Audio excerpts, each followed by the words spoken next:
Hey all, today I'll be doing a Leetcode problem number 14, longest common prefix. So the problem is asking to write a function that finds the longest common prefix string amongst an array of strings. If there's no common prefix, just return an empty string. So the best way to explain what this means is to take an example as usual.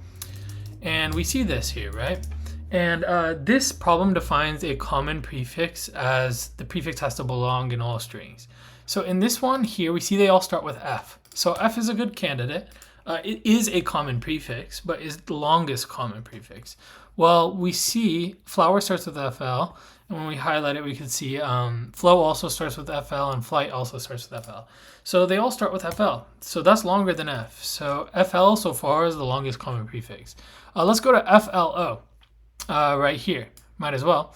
We see flow also starts with FLO, but flight does not start with FLO, which means we can't use FLO because it's not, by this definition, a common prefix. So FL here is the answer. If we look on the left, it is the answer as well. Let's go to example 2, which is like a much easier example. Probably already know the answer, but might as well explain. Look at dog, race, car, and car. Dog starts with D, race car starts with R, and car starts with C. None of those letters are the same, which means there is no common prefix. And this one, we will return an empty string.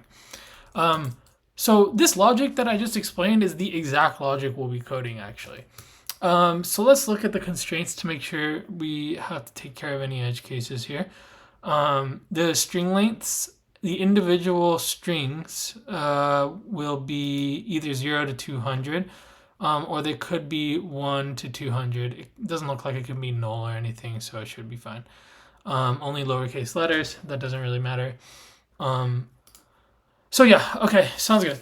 So let's get into coding this. So what we can do at the beginning is we can assume that the prefix is the first string.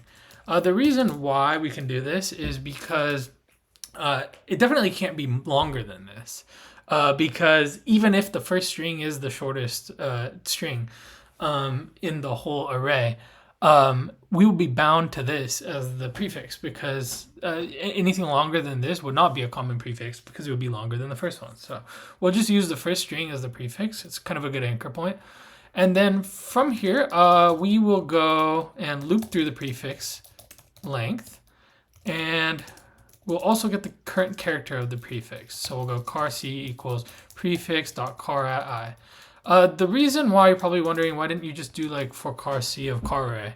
We'll need this I later, and I'll show you why.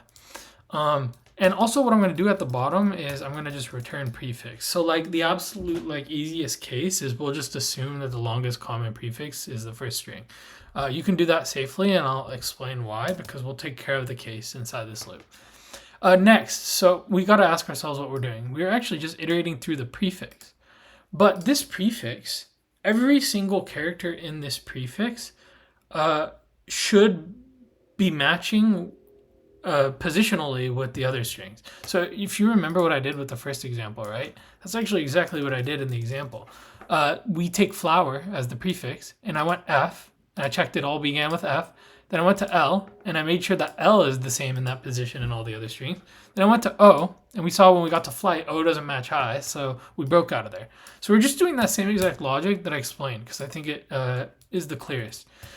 So from this point, we'll go through every other string. So we'll go for string of strings.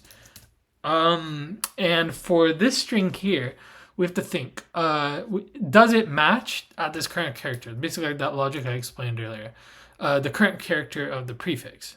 So if string car at I is not equal to C, then what do we do here?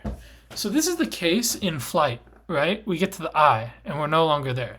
Well, then at this point, we just have to return the substring. And the substring is going to be 0 to I, because I is non-inclusive. Because at this point, we know that I is not a common prefix. So we should return the prefix up to this point. And this will work beautifully even in the case where there is no common prefix. Because what will happen is we'll just be on index 0, they won't match, and we will just return substring of 0, 0, which will be an empty string. So that's why this is perfect. There's one more case we have to take care of. And that is the case where there's a shorter string than the current. So you could imagine a case like this, right? Say you have A as the first one, and then the next one is AA. So we'll get AA and everything will be good. Then we'll get to here and we'll be on the third index. And this will be length 3. And we'll get to the second word, which is AA, and we'll get like an index out of bounds because we'll do car at I of string and I will be 3. And we'll get like a index out of bounds exception or null pointer exception or whatever that is in Java. I forget. So we'll have to take care of that case, and that is simple.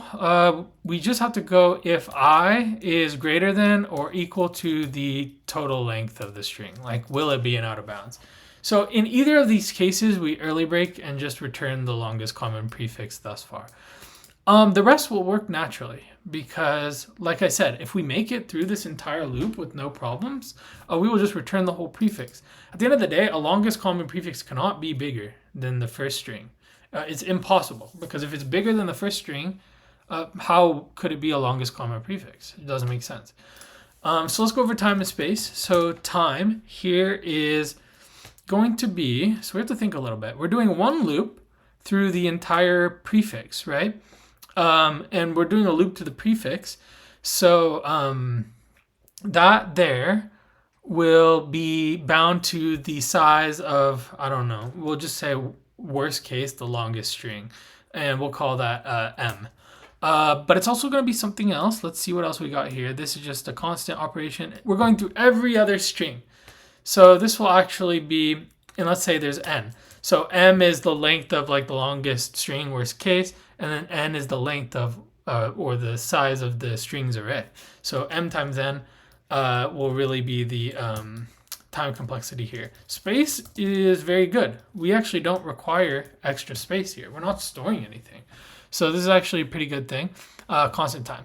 And there's one more operation, this substring as well. Substring could be interesting, but this is ultimately bounded to the length of the worst case, the length of the longest string as well. So, but this substring is not cheap. It's not like negligible. It's not an O1 operation.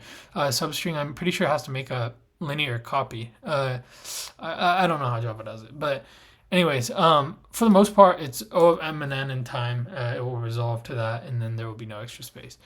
So yeah, hope you enjoyed this solution. One more thing I should go over is, because there may be a comment, why didn't you use a try? When I think word prefix, I think try. And you just had a video explaining try. Why didn't you use a try?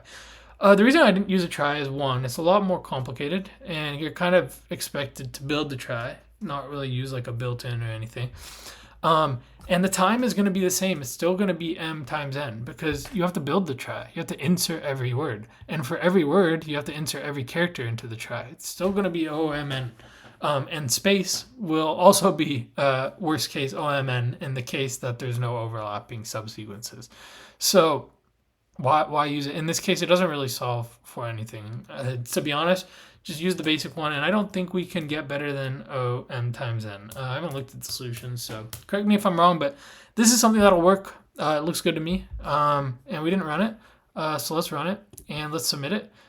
Yep, there we go. I should have done that. That would have been embarrassing. But anyways, hope you enjoyed. Thanks for watching.